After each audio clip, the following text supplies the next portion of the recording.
We're talking to Sean Godsell, an acclaimed Australian architect who's just spoken at Cersaie show, 35th edition, to a group of designers. And I had a couple questions. I want to talk to you about your choice of materials. Before we get to that, though, there was, I think 10 years ago or so, you were named to be one of the top 10 people who are going to change the way we live. How did you get that moniker? I think that was on the back of a bunch of projects that we did for the homeless. Mm-hmm. So we had a repurposed 20-foot shipping container called Future Shack that at one point in its existence was exhibited at the Cooper Hewitt in New York, and it's a transportable emergency shelter for people who are displaced after natural disasters, wars, that sort of thing. But we also did Park Bench House, which is a commentary on urban infrastructure that suggests that cities around the world, especially first world cities, should be designing in the displaced rather than designing them out. And so we did a bench that converted into a shelter for homeless people, and then also a bus shelter that did something similar. So I guess that was where that came from. The projects you showed today almost all had some type of veiling theme. You actually mentioned it from the stage. I thought that was very interesting, the way that you're directing and shading and using light. That's obviously a study of yours. So in your choice of materials, I'm sure you have, when we talk about architecture, steel, aluminum. How do you make the decisions on the materials you use? It's an interesting question, especially being posed in Italy, where we're in a country of stone and masonry and heavy construction. So these buildings that you referred to are all very lightweight. Steel is useful because you can span big areas with small sections. So it's a handy material to use. But that idea, it emanates from an observation of the veranda in architecture. So the veranda or the porch protects the building and the occupants, but it also provides a fluid, unprogrammed space to buildings. And it comes out of colonial England. So when the British colonised the world, they brought Georgian architecture with them. When they arrived in India or Africa or Australia or America, wherever it was, they needed to protect those buildings from the heat.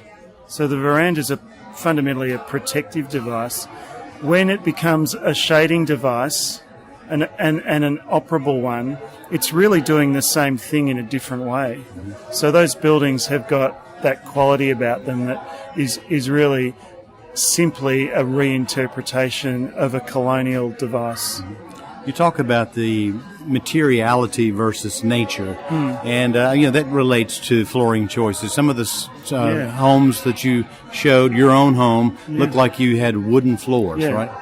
Yeah, so that's a really interesting problem for architects. So when we build, we have to build a building that retains its appearance and retains its serviceability. So, for example, the timber floor in my house is recycled, repurposed, but left in a way that suggests that it is an old floor. So it's not trying to be new. If we in that house I showed, which is under construction, the one by the beach, the floor in that is precast concrete pavers.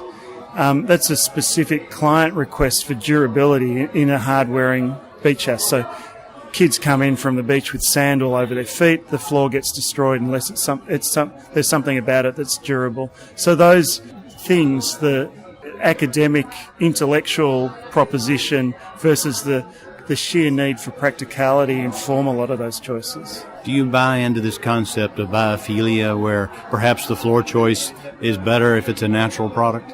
Yes, to a point, yeah, because I use the term being barefooted in life. So I think one of my tests for a house, particularly we're talking about houses now, is it a good house to be in bare feet and shorts? And if it is, then it's probably about the surface that you're standing on. So that tactile interaction between the body and the material is very, very important. And one of the reasons they put teak decks on boats, I believe.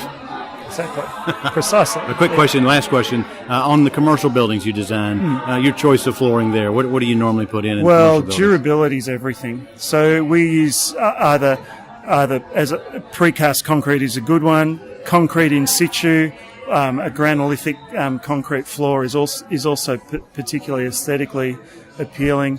We use ceramics when we have to get that same level of durability, but it's a different problem. In that university building, we also had galvanized steel on the floor, for example. So we try to bring that thinking of durability and serviceability back into an aesthetic always.